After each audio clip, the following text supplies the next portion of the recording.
नमस्कार. आज आपण बघणार आहोत शोल्डर जॉईंटचे आणि स्पेशली रोटेटर कफचे काही इम्पॉर्टंट एक्सरसाइजेस.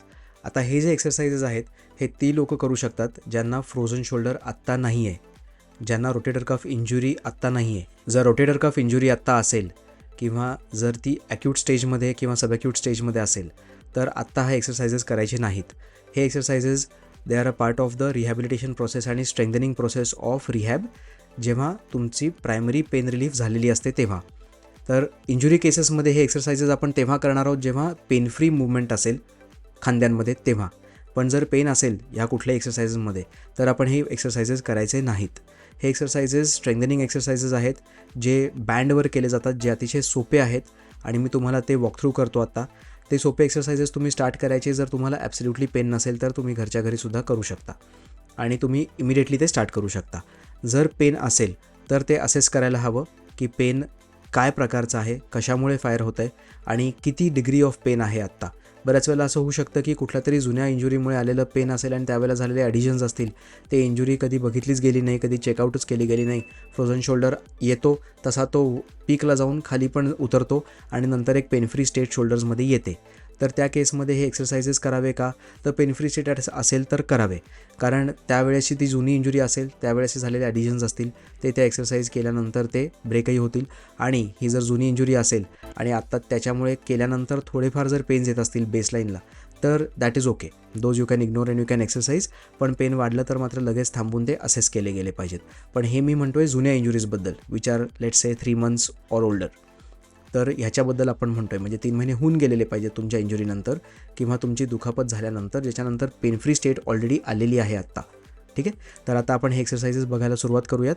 हे अत्यंत सोपे आहेत पण प्रचंड महत्त्वाचे एक्सरसाइजेस आहेत. तुम्ही हे एक्सरसाइजेस करा. तुम्हाला हे करता आले आणि आवडलेत तर तुम्ही डेफिनेटली या व्हिडिओला एक लाईक पण देऊन टाका आणि चॅनलला सबस्क्राईबसुद्धा करा. चला आता आपण एक्सरसाइजकडे वळूयात. आता हा आहे पहिला एक्सरसाइज. हात जसे मी आत्ता खाली घेतो आहे त्याप्रमाणे रोटेट करून खाली घेतो. जेव्हा आपण बँड हातामध्ये धरतो तेव्हा अंगठ्याच्या साईडनी बँडला ग्रिप घेतो आणि बँड जो आहे तो स्ट्रेट डाऊन खांद्यापर्यंत पुल करतो. तुमच्या अपर बॅकपर्यंतच बँड राहायला पाहिजे किंवा खांद्याच्या लेवलपर्यंतच बँड राहायला पाहिजे. आणि खाली पुल केल्यानंतर मी ग्रिप कशी चेंज करतो ते बघा. माझे पाम्स आभाळाकडे वर चाललेत. आता दुसरा एक्सरसाइज एक्झॅक्ट त्याच्या ऑपोजिट आहे.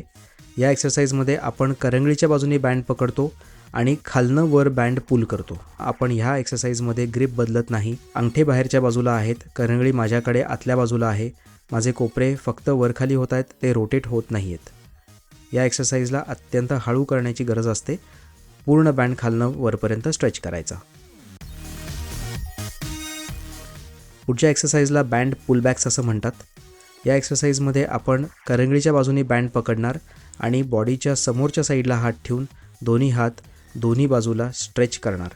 श्वास बिलकुल रोखायचा नाही. बऱ्याच वेळेला आपण बँड मागे पुल केला की श्वास रोखतो. कंटिन्युअस ब्रीदिंग चालू ठेवायचं. सिम्पल एक्सरसाइज आहे हा. तर असे तुम्ही बघितलेत simple 3 exercises on the band, जे करणं अत्यंत गरजेचं आहे. तुम्हाला शोल्डर प्रत्येक प्लेनमध्ये एक्सरसाइज करायला मिळतो ह्या एक्सरसाइजमध्ये आणि ह्याच्यानी तुमचा शोल्डर स्ट्रेंथन व्हायला, शोल्डर कॉम्प्लेक्स स्ट्रेंथन व्हायला मदत होते. हे 3 एक्सरसाइजेस शोल्डरच्या 3 इम्पॉर्टंट फंक्शन्सना कव्हर करतात. त्यामुळे हे तिन्ही एक्सरसाइजेस एका एक्सरसाइज सेशनमध्ये पूर्ण केले गेले पाहिजेत. तुम्ही सुरू करू शकता 10नी, 12नी, 15नी. तुमची स्ट्रेंथ लेवल आत्ता जी काही असेल त्या लेवलला तुम्ही ते सुरू करा एक्सरसाइजेस. प्रोग्रेशन ह्याच्यामध्ये असंच असतं की प्रत्येक एक्सरसाइजला मॅक्सिमम 25 काउंट्सपर्यंत तुम्ही जाऊ शकता पर सेटला. तुम्हाला असं जाणवलं की तुमची स्ट्रेंथ वाढते की त्याच्यापुढे तुम्ही त्याचे काउंट्स डेफिनेटली वाढवू शकता. नंबर ऑफ सेट्ससुद्धा वाढवू शकता. पण युजली 3 सेट्स आर इनफ. तर तुम्ही असं करा की 1 किंवा 2 सेट्सनी सुरू करा. सध्या तुम्ही अगदीच बिगिनर असाल तर एका सेटनी सुरू करा. पण 2 ते 3 दिवस झाले आणि तुम्हाला एक्सरसाइजेस एकदा कळायला लागले की तुम्ही त्याचे 2 सेट्स करा आणि पुढच्या 2-3 दिवसांमध्ये त्याचे 3 सेट्स करा. सिम्पल असूनही हायली इफेक्टिव्ह एक्सरसाइजेस आहेत. तुम्ही करायला लागल्यावर तुम्हाला डेफिनेटली त्याचा फायदा जाणवायला लागेल. तर आता हा व्हिडिओ आपण इथेच बंद करूयात. तुम्हाला आवडला असेल तर नक्की लाईक टाका आणि सबस्क्राईब करा आणि आता आपण पुढच्या व्हिडिओमध्ये लवकरच भेटूयात. थँक्यू.